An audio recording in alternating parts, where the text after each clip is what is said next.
Escuche por favor esta declaración profética. La registra Isaías capítulo 53, versículo 3. Despreciado y desechado entre los hombres, varón de dolores, experimentado en sufrimiento, y como que escondimos de él el rostro. Qué profecía tan dolorosa. Es como si fuera una mala noticia que se da sobre algo que alguien viviría. Y ciertamente el desprecio, el rechazo, el dolor, los golpes, las injurias, los maltratos, las acusaciones, la injusticia sobre Jesús, todo eso es horrible y es malo. Pero para nosotros ha sido la mejor de todas las bendiciones, porque toda esa maldad, toda esa horrible descripción que aparece del siervo sufriente, es nuestro mal puesto en Jesús. Hoy continuamos con el Evangelio de Marcos. Estamos siguiendo paso a paso el camino de Jesús a la cruz. Y la semana pasada vimos cómo Jesús llora con agonías. Otros evangelios registran esto: lágrimas mezcladas con sangre. Se le rompen los vasitos sanguíneos. El cardio fuertemente se mueve sobre su pecho, no solo la emoción de lo trágico que vendrá, sino la tristeza y también la preocupación sobre sus discípulos. Como estamos en el Evangelio de Marcos, nos centramos en este relato que siempre es muy llano, pero usted puede ir en casa y revisar los paralelos, los otros textos que toman referencia y que amplían más esto. Y hoy nos encontramos en el arresto de Jesús, el arresto de Jesús. Y esto es seguido al momento de la oración de Jesús en Getsemaní, cuando sus discípulos dormían cargados de sueño y no pudieron velar. Pero Él está en este momento que conoce bien. Jesús no tiene la dificultad de nosotros. No sabemos qué va a pasar mañana lunes. Solo nos programamos, decimos mañana me levantaré, iré al trabajo, haré esto o aquello, pero no sabemos nada. No sabemos nada de lo que es el día de mañana. No es el caso de Jesús. Jesús va camino a la cruz y a la muerte y lo sabe muy bien. Y es intencional. Versículo 43. Aún estaba él hablando cuando vino Judas, que era uno de los 12, y con él mucha gente. ¿Con qué? Con espadas y palos. ¿Y de parte de qué o quién? De parte de los principales, sacerdotes, de los escribas y de los ancianos, las autoridades de los judíos. Versículo 44. El que lo entregaba les había dado señal diciendo: al que yo bese, ese es. Prendedlo y llevadlo con seguridad. Cuando vino, se acercó luego a él y le dijo: Maestro, maestro. Y lo besó. Entonces ellos le echaron mano y lo prendieron. Pero uno de los que estaba allí, sacando la espada, hirió al siervo del sumo sacerdote y le cortó la oreja. Respondiendo Jesús, les dijo: ¿como contra un ladrón habéis salido con espadas y con palos para prenderme? Cada día estaba con vosotros enseñando en el templo y no me prendisteis. Pero así es. Así es para que se cumplan las Escrituras. Entonces todos los discípulos, dejándolo, huyeron. Pero cierto joven lo seguía, cubierto el cuerpo con una sábana. Lo prendieron, pero él, dejando la sábana, huyó desnudo. Este relato que estamos leyendo es impresionante porque está cargado de contrastes. En primer lugar, vemos a Jesús, el siervo sufriente, a Jesús determinado en su causa, en su propósito. Juan lo dice llano, dice a lo suyo vino. Pero vemos a cada personaje aquí muy humano y muy bajo sus intereses. Y si hiciéramos el ejercicio de escarbar entre nosotros los intereses de cada quien, encontraríamos tal vez muchas distancias, que sus preocupaciones no son las mías, sus esfuerzos y sus intereses difieren del otro. Y es lo que vemos aquí, aunque hay algo en común en todos los personajes. Son seres humanos cargados de pecado, con inclinaciones pecaminosas, no así Jesús. Y esta es una distancia que hay. Hay una diferencia. Es Jesús quien está aquí y que es capturado, que es arrestado. Fíjese, Juan Calvino, uno de los reformadores, él afirmaba que las autoridades, los magistrados, los jueces, quienes legislan, son ministros de Dios, aunque no hijos de Dios en muchos casos, pero ministros de Dios, bajo la autoridad y la bendición de Dios, para que hagan justicia, para que promuevan ese aspecto del carácter de Dios. Y coincide, porque a lo largo de las Escrituras Dios deja claro que Dios aborrece a aquellos que absuelven al delincuente, al criminal, a aquellos que orquestan, fungen, se confabulan, inventan acusaciones para destruir al débil o al inocente. Dice que eso para Dios es abominación. Y estamos siempre ya muy acostumbrados a que nuestros jueces, las personas que deben obrar en virtud del inocente, absuelvan al delincuente. Y eso entrega un mensaje, que aunque ellos han sido puestos por Dios, y no tanto en virtud de sus capacidades, sino del determinado propósito de Dios, la soberana determinación de Dios, ellos hacen lo contrario, defienden al criminal, absuelven de delitos a aquellos que deben ser condenados, y condenados para que de esa manera haya un mensaje a todos, que la justicia no solo es el anhelo, sino es la base para que una sociedad pueda vivir de manera apropiada, pueda procurarse el bien. Los magistrados están puestos por Dios para proteger al inocente y castigar, término que hoy no quiere usar la jurisprudencia.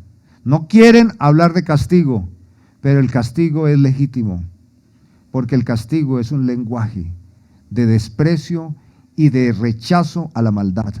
Cuando no se castiga la maldad, se está aceptando esto como una forma, como un mecanismo para vivir, para lograr objetivos. Aún estaba él, Jesús, animando a sus hijos a ponerse de pie, que estaban somnolientos, cuando vino Judas.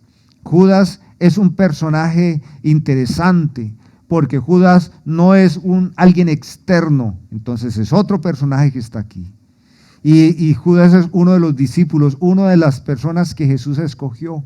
Vimos la semana pasada que Jesús hace un filtro. Muchas personas le seguían, multitudes, pero dentro de esos un día escoge 120 y los manda a predicar. Luego él filtra y escoge 70. Y luego él filtra y escoge luego 12. ¿Acaso se equivoca Jesús teniendo una cantidad de hojas de vida de buenos hombres y hombres nobles? Dentro de ellos se filtra un hombre llamado Judas, un hombre cargado de avaricias, de propósitos muy personales, de egoísmo y de maldad. Aún estaba Jesús hablando, despertando a sus discípulos, cuando Jesús, que era uno de los 12, y con él mucha gente con espadas y palos. Entonces aquí hay otros personajes. Mucha gente con espadas y palos. Cuando leemos en Lucas y cuando leemos en Mateo, pero también cuando leemos en Juan, vamos a encontrar que amplía la descripción. Me quedo solo con esto, aunque sepan ustedes que habían soldados de la guardia del sacerdote y de ahí las espadas, porque la gente del común no usaba espadas. Aunque eran unos pequeños cuchillos, se llamaba espada, pero la gente no usaba eso. La gente no tenía salvoconducto, no había autorización por parte de los romanos de la gente usar armas, pero la gente sí usaban palos y usaban piedras. Este es el conjunto de toda esta amanguala de maldad, gente de todo tipo, tanto de las autoridades como del común, llegan de noche con espadas y palos, pero aquí están los magistrados, de parte de los principales sacerdotes, de los escribas y de los ancianos. Estos personajes nunca describen el pueblo de Dios. No describen a alguien que ha sido justificado, que ha sido perdonado. Nadie en quien habita el Espíritu Santo. No describe el corazón regenerado de un hombre. No, describe personas naturales, como así lo dice Pablo, que viven para sus propios intereses. Tanto las autoridades como la guardia y mucha gente. Más adelante vamos a encontrar que estas autoridades pagaron a gente callejera, visceral, para que inventaran acusaciones contra Jesús. De esto es lo que hay acá. Estos son los personajes que aparecen ahí. Consideremos las acciones.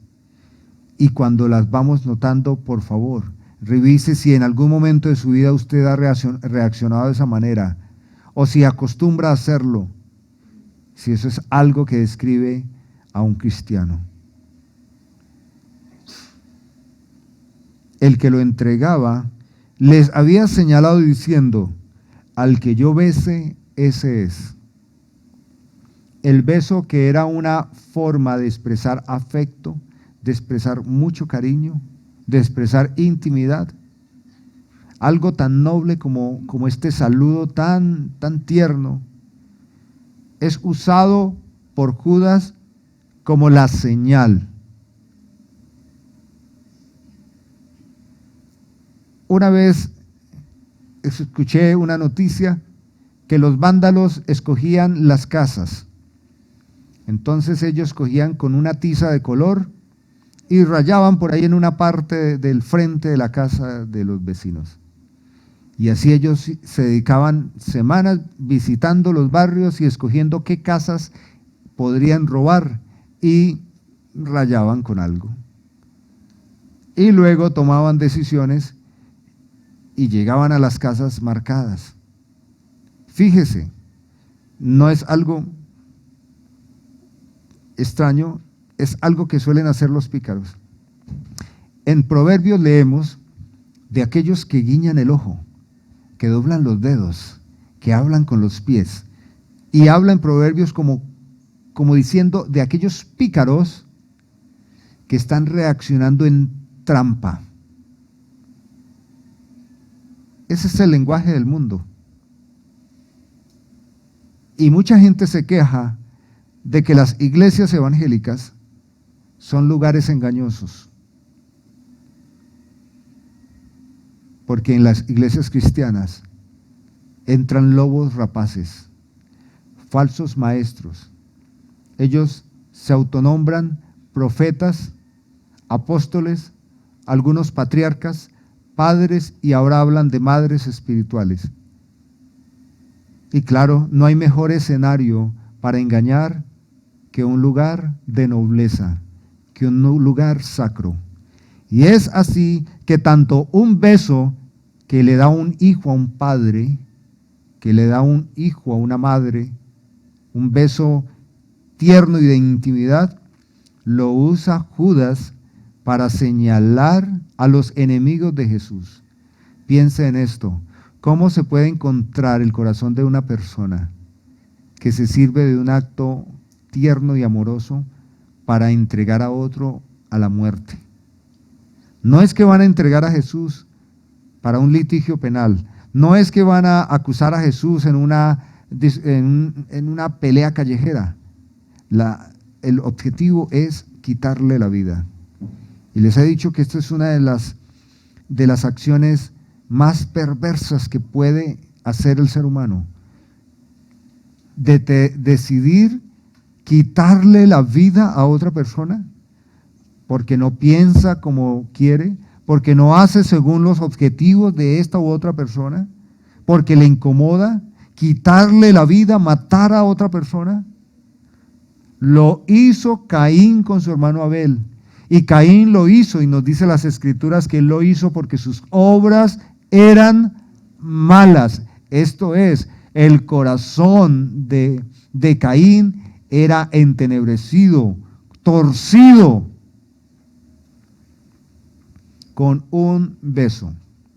Hemos hablado en otras ocasiones y el que mejor lo describe y de una manera muy fuerte es Judas en su carta, hablando de los aduladores, ¿recuerdan ustedes?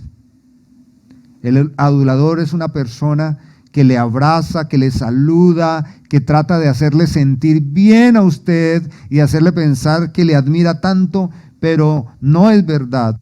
El adulador se sirve de algo bonito como son las buenas palabras, como es los detalles. Dígame usted, ¿a cuántas mujeres no han engañado hombres? ¿O cuántas mujeres no han engañado a hombres también? Con palabras bonitas, con detalles, incluso a veces con acciones que son difíciles, costosas, heroicas, pero no hay sinceridad, ahí hay una artimaña, un objeto, y este es el peor de todos, Judas usando algo noble. Usted puede usar algo noble y hágalo para hacer el bien, sinceramente. Absténgase de besar, de halagar, incluso de servir, si esto tiene una intención mala, absténgase. Y Judas es como un delincuente y tiene una conversación muy delincuente. Él les dijo a ellos, al que yo bese, ese es. No voy a besar a nadie más. Voy a hacer algo para que Jesús no se escape. Si a la distancia le digo ese es, y si se escapa, no. Voy a tener una señal en la que él no pueda escapar. Y seguidamente les da instrucciones porque él conoce que Jesús es impresionante, que Jesús es poderoso, que Jesús podría destruirlos a ellos. ¿Qué dice? Prendedlo y llevadlo con seguridad. ¿Qué es lo que está diciendo el escritor Marcos al hacer esta redacción? Que lo que afirma Judas en esa mesa de delincuentes es que a Jesús tenían que agarrarlo muy bien, porque no era un reo fácil y porque además mucha gente lo quería. De eso se trata también, que lo cojan de noche. Prendedlo y llevadlo con seguridad. Asegúrense muy bien, porque él se les puede escapar. Es unido el corazón malo de Judas al corazón perverso de los sacerdotes, de los escribas, de los ancianos. Siempre queremos que las personas que están en autoridad hagan el bien y nos protejan, pero a menudo encontramos que esas personas a veces son parte de la maldad. Recuerdo yo cuando años atrás empiezan a encontrar que autoridades eran parte de grupos que robaban autos, que robaban cosas, y cómo eso afecta la visión de la sociedad sobre las autoridades y también la actitud frente a ellos. Esto es malo, pero no es nuevo. Siempre se ha vivido y es parte del corazón de los hombres sin Dios. Es la manera como reacciona Judas. Y el versículo 45 dice, cuando vino se acercó luego a él y le dijo, en este caso Marco lo describe así, con exaltada pronunciación, maestro, maestro, como que quien se alegra de Jesús, de verlo, como ¿dónde estabas? Que no te veía, te estaba buscando. Nuevamente una actitud engañosa. Y entonces lo besó. Entonces ellos, ¿quiénes son ellos? La turba, la gente que está con espadas, con palos, ellos le echaron mano y lo prendieron. Y esto de que le echaron mano y lo prendieron, por supuesto que tiene la misma forma y corresponde a la descripción que hace Judas. Prenderlo con seguridad, echarle mano y prenderlo. Es un acto fuerte, es un acto violento, es una captura segura. Esto es lo que sucede.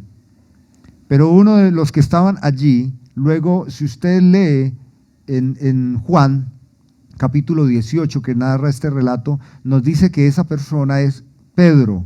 Uno de los que estaba allí, o sea, Pedro, sacando la espada, una pequeña espada, hirió al siervo del sumo sacerdote y le cortó la oreja. Esto es lo que hizo Pedro.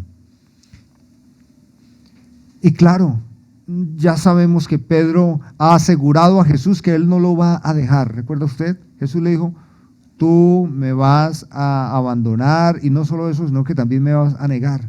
Pedro dice, Señor, no es posible, yo me conozco muy bien. Yo soy muy leal a mis amigos y tú eres el mejor de todos. Yo seguramente por mi suegra saldría corriendo, pero por ti no, Jesús, no lo haría. Y vemos que Pedro en este caso es consistente. Él está rodeado de todo el peligro y Pedro saca una espada a defender.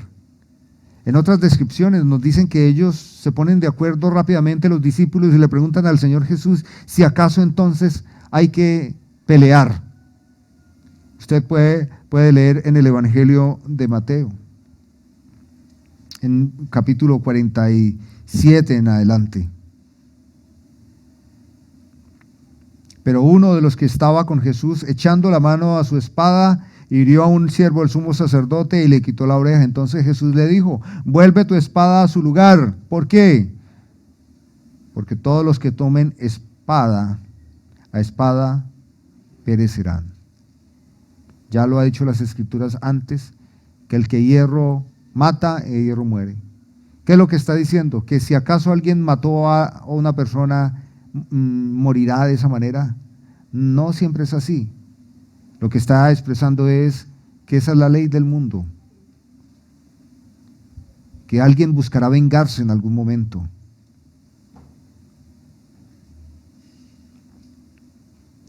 Los discípulos creen que ellos pueden solucionar ese momento o al menos pueden enfrentarlo, aunque Jesús ya les había dicho que ellos no lo podrían, que ellos no tendrían la capacidad.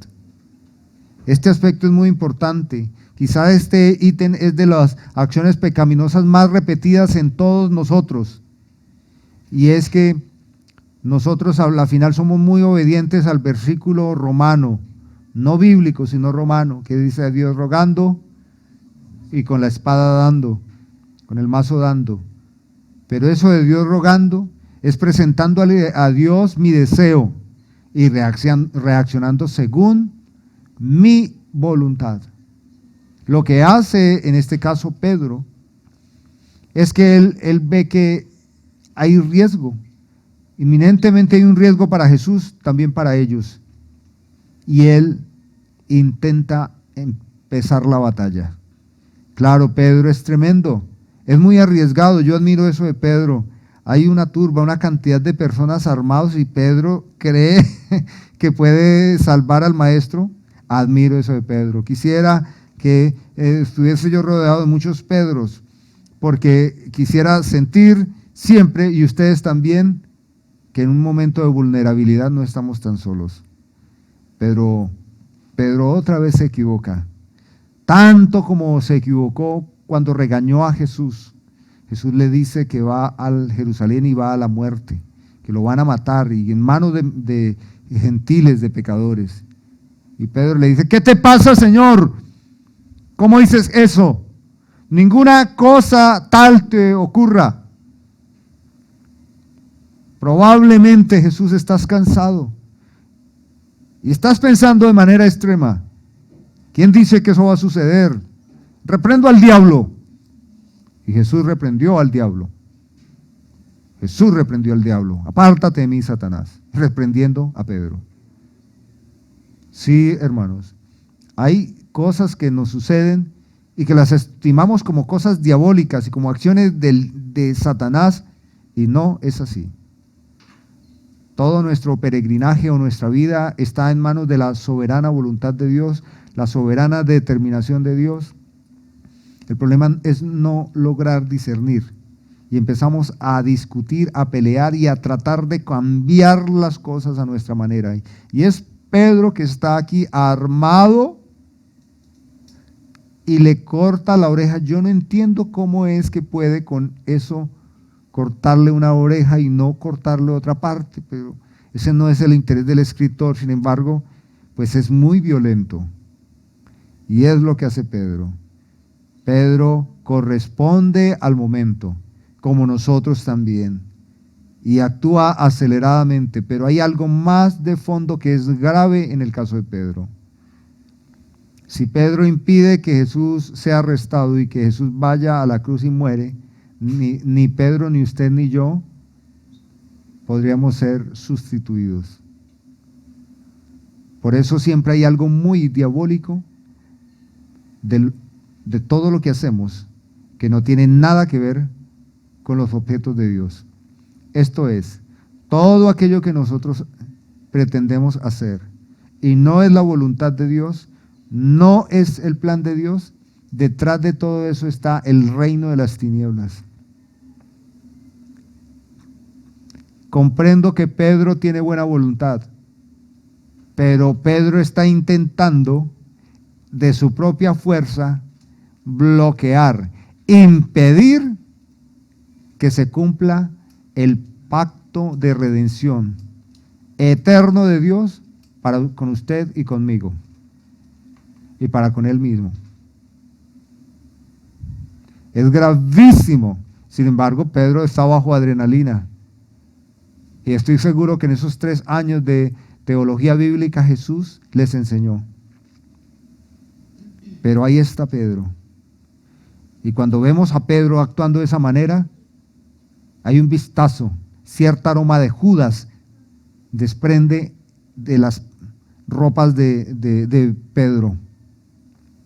Esto no es lo que debe hacer Pedro. No es lo que él tiene que hacer. Pedro debía clamar al Señor. Pedro vivió una experiencia que le debería recordar, que no es con la fuerza humana, sino con el poder de Cristo Dios.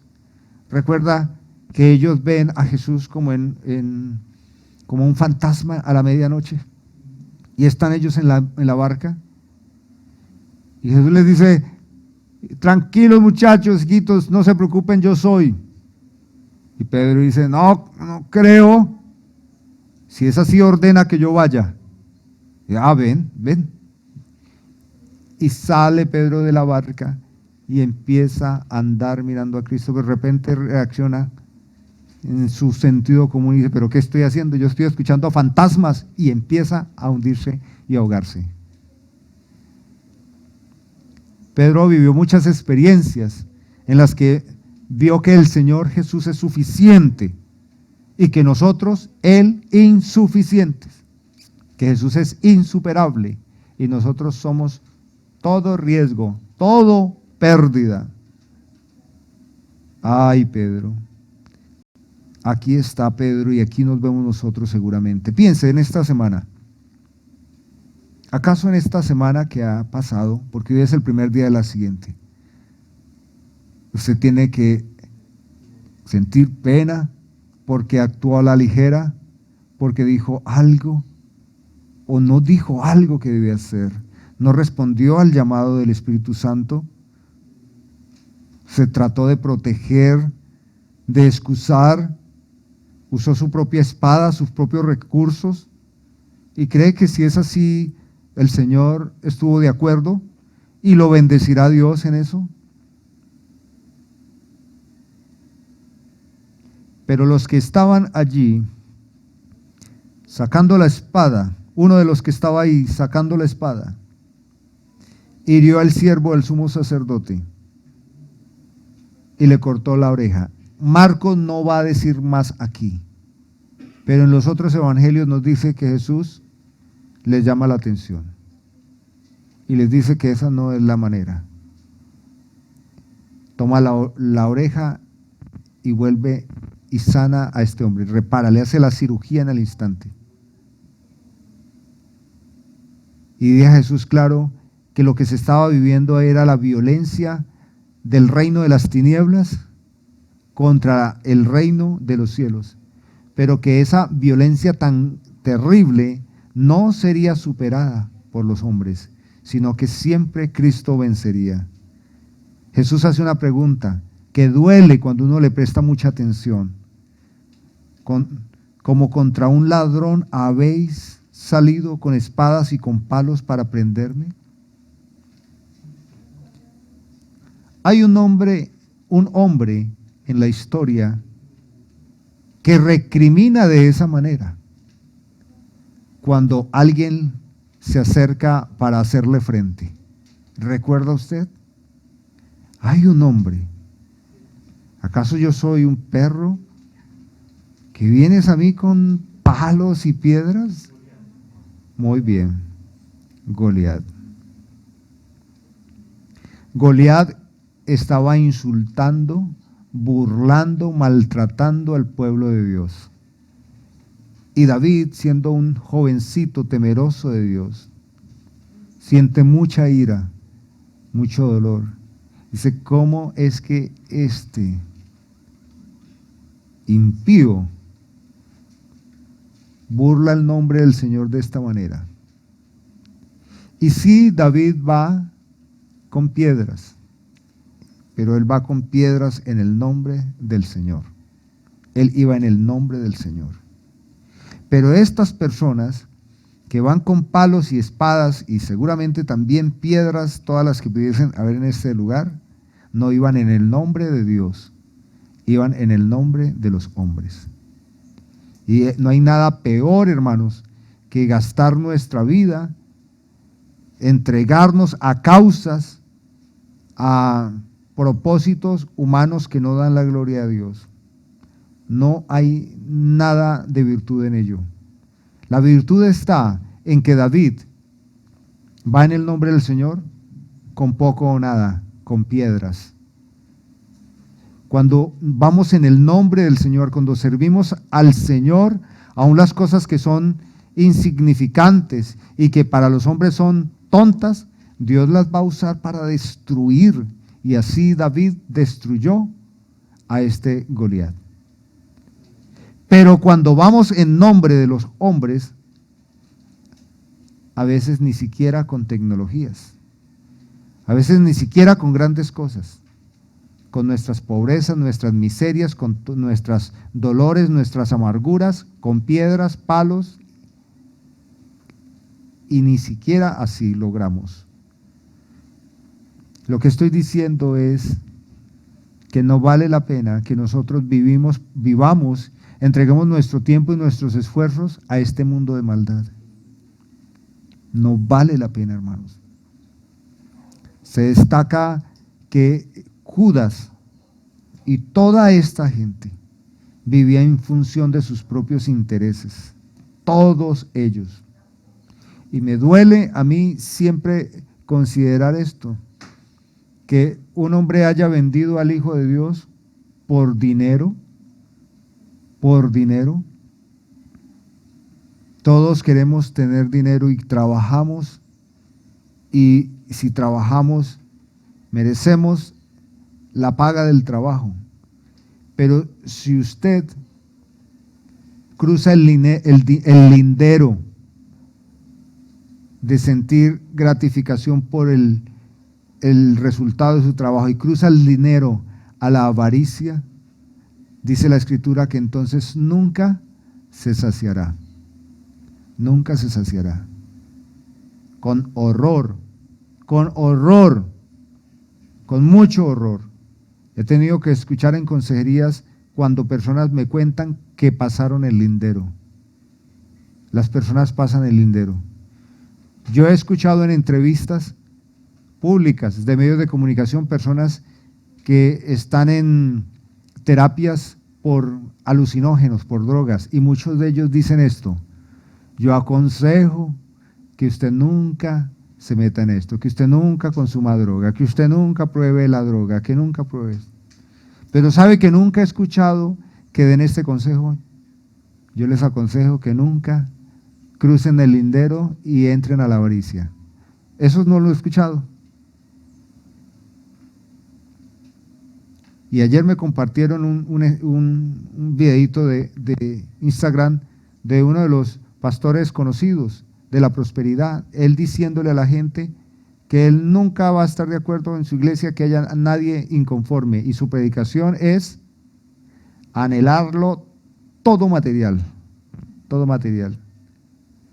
No, y le digo que el que se da a la avaricia nunca se saciará. Y es tan distinto el mensaje que le daría Pablo a Judas. Pablo le diría a Judas: si tenés vestido, si tenés techo, si tenés comida, estar tranquilo. Pero estamos en un momento muy grave. Quiero que me presten mucha atención todos, sobre todo los más jóvenes. Ustedes están en un momento muy alterado, muy alterado. Hace 500 años llegaron aquí los españoles con campanitas, con lucecitas, con espejitos, y conquistaron a los indígenas y los esclavizaron. Hoy son espejitos digitales, son vitrinas en los centros comerciales. Es terrible, hermanos, es terrible la ansiedad y la angustia que provoca hoy el consumo, y no nos saciamos. En la época de Jesús, quien tenía 3 mudas de ropa era una persona rica, era muy afortunada. Por eso es que la acción de rasgar las vestiduras como una expresión de ira era bastante potente, porque no usted rompería su ropa porque sí. Era como decir maldita sea y expresar un daño grandísimo. Pero hoy el consumo hace sentir a las personas que nada es suficiente. Nada es suficiente. Nada es suficiente. Y entonces las personas hacen esto. Las jovencitas se están entregando a la prostitución. Se están entregando a la prostitución porque dicen: yo pobre no voy a ser. Los jovencitos también se están entregando a la prostitución, los hombres jovencitos también, y al tráfico, y a toda forma de maldad. Los adultos también están encontrando formas de delinquir. Y uno se pregunta: ¿cómo es que Judas vende al maestro por 30 piezas de plata? Usted que está aquí escuchando, usted también podría entregar a una persona a la muerte por dinero. Sí. Usted también se podría prostituir por dinero. Sí. Eso históricamente está comprobado. Esto es gravísimo. Y llamo la atención en el nombre del Señor Jesucristo a que dejemos que Dios vaya guiando nuestras vidas. Y si Dios nos permite materialmente prosperar, bendito sea el nombre de Dios, porque no hay nada más bonito que tener lo que uno necesita y un poco más para poder compartir con el que tiene necesidad. Qué bonito eso es. Pero si Dios no le permite, no se deje agotar por todas las presiones que hay afuera. No se lo permita, hermanos. Me duelen nuestros jóvenes, nuestros niños, porque los que estamos ya adultos, digamos que no estamos fuera de la posibilidad, pero me duelen los niños de hoy, los jovencitos, porque tienen presiones muy grandes. porque todo les dice que si no tienen fama, si no tienen dinero, si no son reconocidos, no son nada. ¿Y cómo es que una persona puede deteriorarse? Es gravísimo. Mi esposa me mostró un documental que hacen de una joven de este tiempo. En este año toma la decisión de tener relaciones sexuales en pornografía con mucha gente. Y no tenemos que hablar nada de esas cosas reprobadas, pero ¿sabe cuál es el énfasis del documental? Un dolor que arde en las entrañas de su papá y su mamá, quienes determinan coger sus bienes, su casa, todo lo que tenían y venderlo para darlo a su hija y proponerle: hija, sal de eso, te damos todo lo que tenemos. Si lo que quieres es dinero, te damos todo lo que tenemos. Nos duele esto. ¿Y la muchacha va a aceptar? No.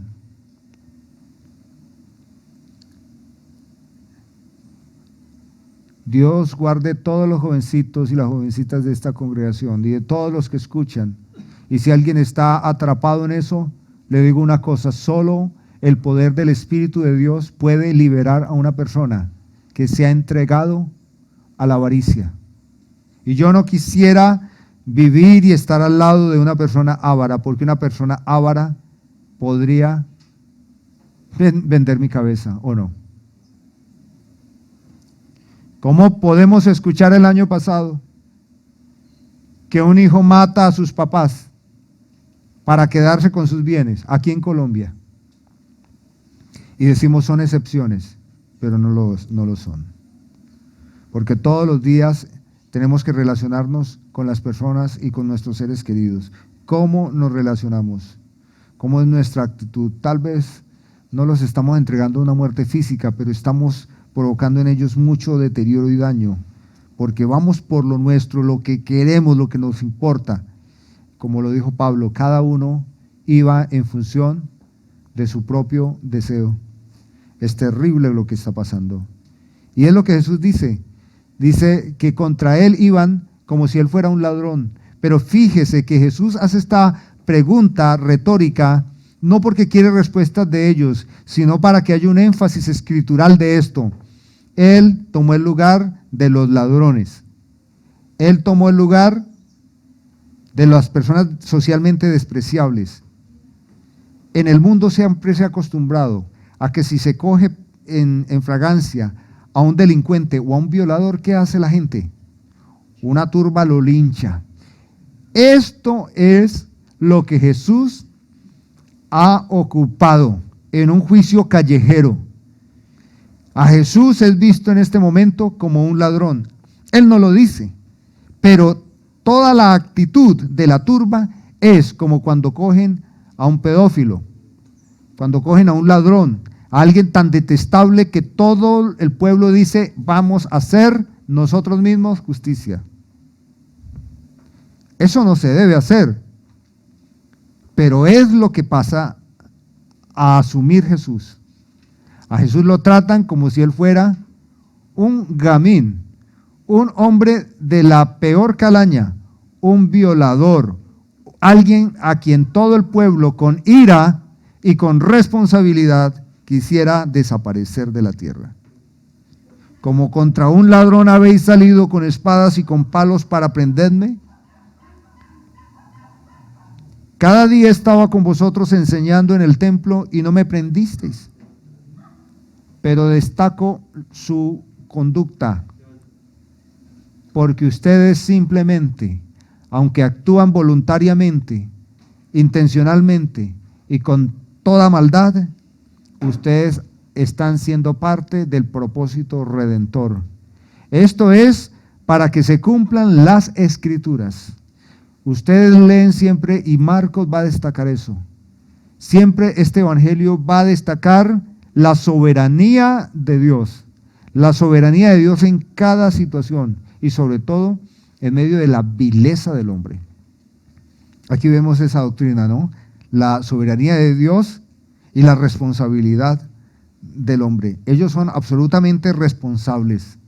Pero Jesús dice, aunque ustedes lo han hecho así de maldad, esto Dios lo ha usado para bien. ¿Quién fue alguien que dijo eso? José. José, la canallada tan terrible que experimenta por sus hermanos, porque José es un tipo histórico de Jesús, es una referencia evangelística del camino de Jesús a la cruz y de luego llevarnos a la tierra prometida. Aunque ellos lo usaron, lo hicieron mal, Dios lo usó para bien. Es lo que está diciendo Jesús. Cada día estaba con vosotros enseñándoles el evangelio y no me cogisteis. ¿Por qué no me cogisteis? Porque no erais de mí, no erais mis amigos, no era uno de los nuestros. Pero es así para que se cumpla la escritura. ¿Cuál escritura? La leí al principio. Como cordero, él fue al degolladero y no discutió. Ahora Jesús no está gastando tiempo mientras encuentra un espacio entre la turba para escaparse. No, él ya está agarrado. Posiblemente lo tienen contra el suelo, seguramente lo tienen agarrado de pies y manos, pero Jesús como puede les está contando esto. Entonces cuando él dice esto y pone la mano sobre este soldado y los discípulos ven que se altera el ambiente y que ellos los van a capturar, entonces todos los discípulos, dejándolo, huyeron.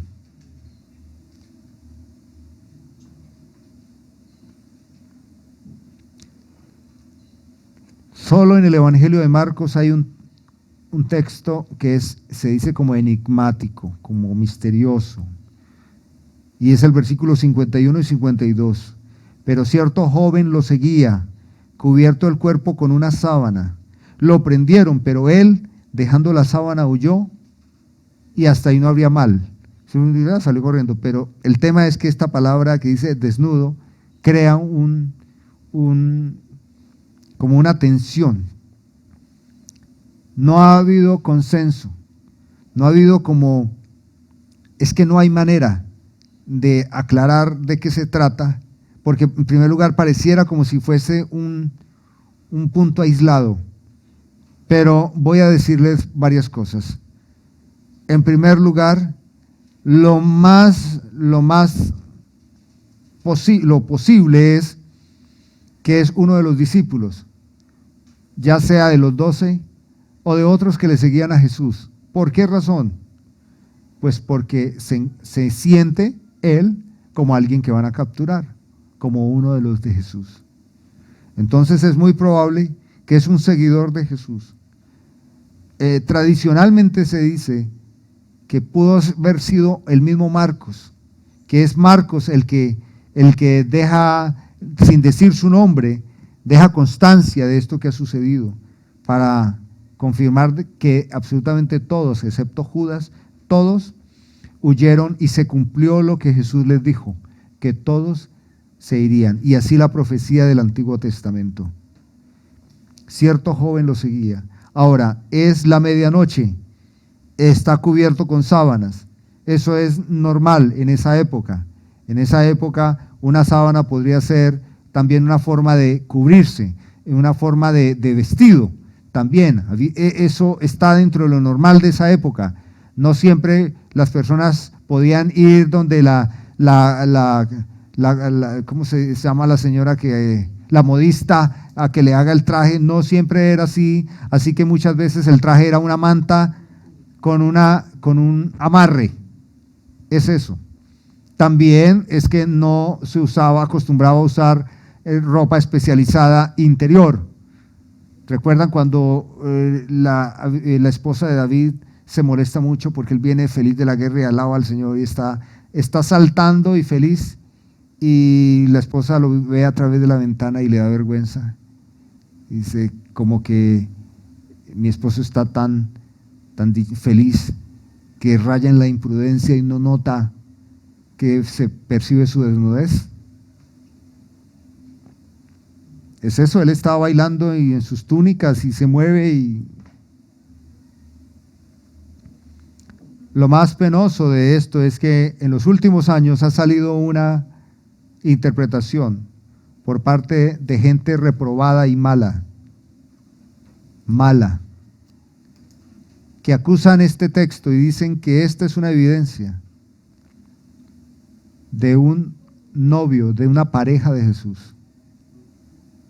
Que este hombre que sale huyendo desnudo es la pareja de Jesús. ¿Cómo pueden trastornar un texto y crear una fantasía reprobada para decir que Dios ama y aprueba el homosexualismo?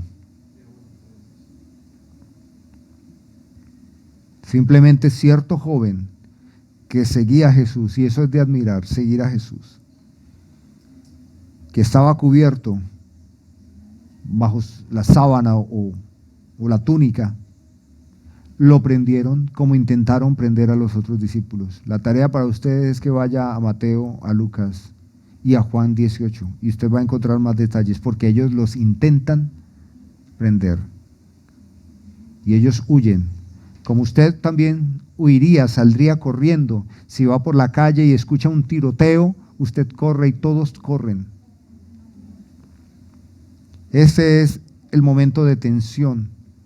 Y diría yo que esta es la noche más penosa de toda la historia de la humanidad. No la más dolorosa para mí, porque no encuentro noche más dolorosa que la noche que crea Dios cuando se apagan las luces y Jesús muere. Pero para mí esta es la noche más vergonzosa. Es ciertamente la más vergonzosa, porque Él es fiel y sus discípulos infieles. Él va dando pasos hacia la cruz, a la muerte, y los discípulos no están dispuestos. Él tiene un discípulo al cual le ha dedicado años, lo escogió especialmente, y este discípulo lo entregó. Se hartó de Jesús. Yo escuché una vez a unos amigos pastores y ellos decían, pastores, indiscutible que en el servicio ministerial la gente se cansa de uno. La gente se cansa de uno. Y la gente se cansa de uno porque lo está observando a uno. La gente nunca se debería cansar de la palabra del Señor, pero la gente se cansa de uno porque pone sus ojos en uno. Y estoy seguro que Judas se hartó de Jesús. Judas se cansó de Jesús porque Jesús no le aseguraba el futuro que él deseaba. Judas tenía todos sus afectos aquí. Y ese mismo corazón de Judas era el corazón de los escribas, de los fariseos, de los sacerdotes, de los ancianos. Y también eran los afectos y el deseo de toda esta turba, de toda esta gente. Cuando se unen las mismas voluntades, se crea una sinergia poderosa, ¿cierto? La misma Escritura dice que dos son mejor que uno, y que un cordón de 3 hilos es mucho más fuerte. Claro, estamos en un tiempo donde la gente mala está en un solo corazón, en una misma voluntad, y hacen desastres de todo tipo. Y me pregunto yo, si acaso el cuerpo de Cristo está en un mismo corazón, en la misma voluntad. Me parece que no. Me parece que la iglesia reacciona, sigue reaccionando como los discípulos, salen corriendo. Que el Espíritu de Dios en esta mañana, en cada uno de nosotros, de acuerdo a nuestra realidad más sensible y carnal, nos bendiga para santificarnos y nos permita, hermanos, ser el cristiano que Dios desea y ser la iglesia que Dios desea. Aquí quedamos y me parece ver a Jesús tirado en el suelo y la gente con los pies sobre Jesús. Me parece que Jesús lo tienen rostro en tierra, humillándolo, como no dejándolo levantar para que no se escape. Pero Jesús no se va a escapar. Y el próximo domingo, con la ayuda de Dios, veremos que no solo se escapa, sino que Él enfrenta el horror de toda la maquinación de estas personas. Y la maquinación ya pasa de ser acusaciones a golpes, a burlas, a maltratos.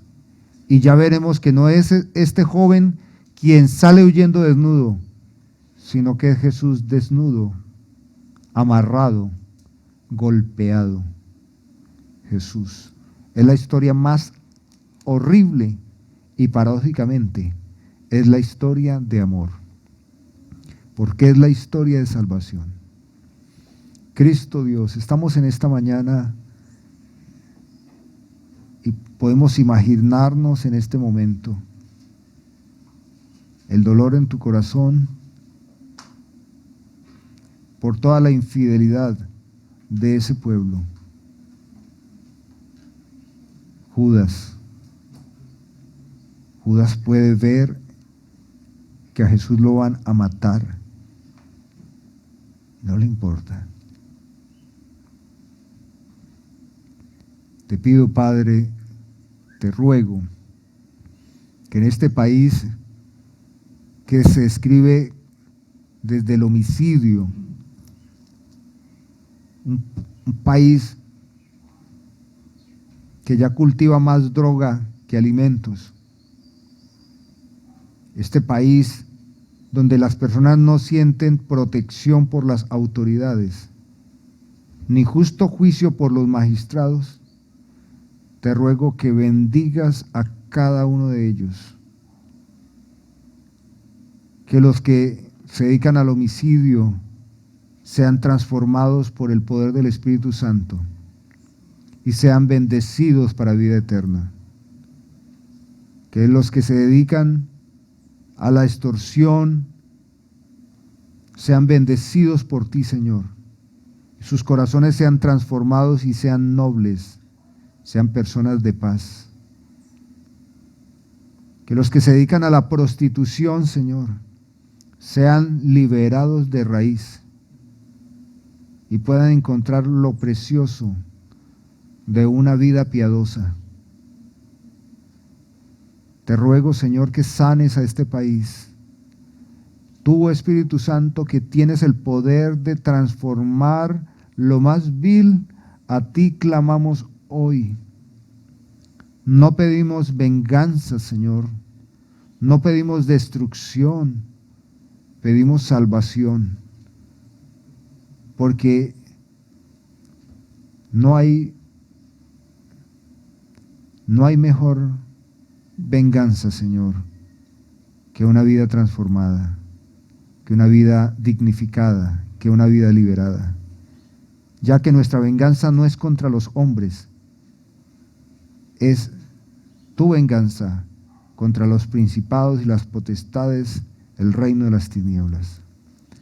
Por eso, Señor, hoy reconocemos que necesitamos de ti, porque cuando miramos hacia afuera vemos mucha maldad, pero cuando miramos hacia nuestro interior también podemos ver maldad, podemos ver inclinaciones, conveniencias, suspicacias, artimañas, y te pedimos, Señor, Espíritu Santo, que coloques en nosotros certeza y que traigas convicción. Ningún cristiano se puede sostener en este tiempo si no tiene convicción, si no tiene fundamentos firmes de su fe. No puede alguien sostenerse en la vida cristiana, porque el mundo le va a decir que la fe cristiana son paradigmas, son creencias, son ideas, pero que una cosa es la religión y otra es la realidad. Son mentiras de Satanás, mentiras del diablo y mentiras de la gente que está cautiva en el reino de las tinieblas. Es mentira. La verdadera vida, la verdadera libertad, la verdadera paz y el verdadero gozo es aquella vida que se vive en Cristo Jesús. Lo demás es una mentira, un engaño de Satanás. Bendito Dios, te ruego en esta mañana que tengas misericordia de este país, de esta ciudad, de nuestros hogares y de nuestro propio corazón.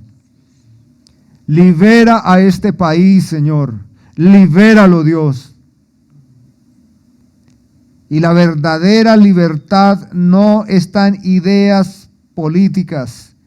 La verdadera libertad de este país está en un corazón que es transformado.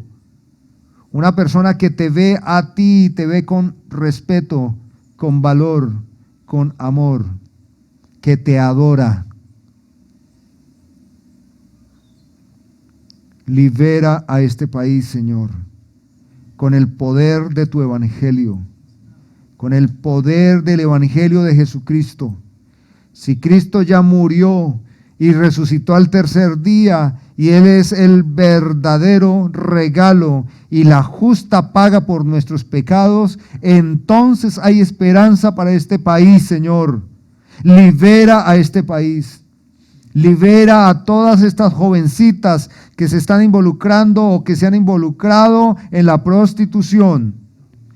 Libera, Padre, a todos estos jóvenes, hombres que se han dedicado a la prostitución por dinero. El dinero no es nada. La vida y la persona es el regalo tuyo, Señor. Padre, libera a este país. Trae convicción, Señor, certeza y quebranta los corazones. Quebranta el corazón. Espíritu Santo, tú eres quien puedes lograr que una persona se vea tal como está y vea a Cristo resucitado y te vea a ti un Dios de compasión y experimenta el poder que los salva, Señor. Libera a tu iglesia de la falsa teología, que es la teología de la prosperidad. Esa no es el nombre apropiado para esos engañadores, es la teología de la avaricia, del nunca estar contento, del nunca estar satisfecho. Libera a la iglesia, Señor, de la falsa teología de la profecía, que no es profecía, son mentiras, son engaños, Señor. Espíritu Santo, libera también a tu iglesia y ayúdanos, Señor, porque somos como Pedro, impetuosos, y nos da sueño y no nos preparamos, Señor. Ayúdanos, Espíritu de Dios. Cada persona que no te ama nos observa con detalle, esperando que fracasemos para decir que tu evangelio no es nada, que la iglesia no es nada, que el reino de los cielos no es nada y que nosotros no somos nada. Nos observa Satanás, nos señala y también el mundo. Señor, sosténnos, por favor, hasta el último momento de nuestra vida en esta tierra, sosténnos. Por favor, te lo ruego en el nombre de Cristo Jesús. En el nombre de Cristo Jesús. Tú eres la garantía, Jesús, de salvación. Bendito Dios, vence, vence Dios, sobre todas las artimañas del error, las confabulaciones de los malos, Señor. Vence, Señor.